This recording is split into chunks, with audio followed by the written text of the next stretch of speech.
চলুন আজ এক হারিয়ে যাওয়া শহরের গল্প শোনা যাক। ভাবা যায় প্রায় ১৭০০ বছর ধরে এখানে গড়ে উঠেছিল এক জমজমাট শহর। কিন্তু কিভাবে? এটাই তো ধোলাভিরার আসল রহস্য, আর এর উত্তরগুলো কিন্তু দারুণ। ধোলাভিরা কিন্তু মহেঞ্জোদারোর মতো নদীর ধারে ছিল না। এটা গড়ে উঠেছিল একেবারে শুকনো এলাকায়। এখানকার মানুষ নদীর ভরসায় বসে থাকেনি, তারা বৃষ্টির প্রত্যেকটা ফোঁটা ধরে রাখত। এজন্য তারা বানিয়েছিল ১৬টা বিশাল জলাধার, কিছু আবার একটার সাথে আরেকটা জোড়া ছিল। ভাবুন তো, ওদের ইঞ্জিনিয়ারিং নিজের সময়ের থেকে কতটা এগিয়ে ছিল। জল সংরক্ষণের এক আশ্চর্য নজির। অর্থাৎ টিকে থাকার জন্য ওদের ভরসা ছিল শুধু এই অসাধারণ জল ব্যবস্থাপনার ওপর।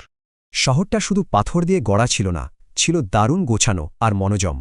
আর এই পাথরের ব্যবহারের জন্যই কিন্তু শহরটা আজও এত ভালোভাবে টিকে আছে। চলুন এবার শহরটার ভেতরের গঠনটা দেখি, যা তাদের সমাজকেও চিনিয়ে দেয়। শহরকে এভাবে ৩ ভাগে ভাগ করাটা অন্য কোনো হরপ্পান সভ্যতার শহরে দেখা যায় না। কিন্তু সবচেয়ে অবাক করা জিনিসটা পাওয়া গেছে শহরের উত্তর দিকের গেটের কাছে। একটা সাইনবোর্ড প্রায় ৩ মিটার লম্বা, যেটা একসময় শহরের দুর্গের মাথায় লাগানো ছিল।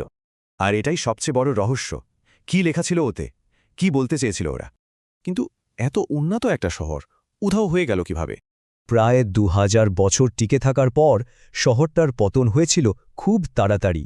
গবেষকরা বলছেন এর কারণ ছিল ভয়ঙ্কর এক জলবায়ু পরিবর্তন, একটা মারাত্মক খরা। তাদের অসাধারণ জলপ্রযুক্তিও এ বিশ্বজোড়া খরার সামনে হার মেনেছিল।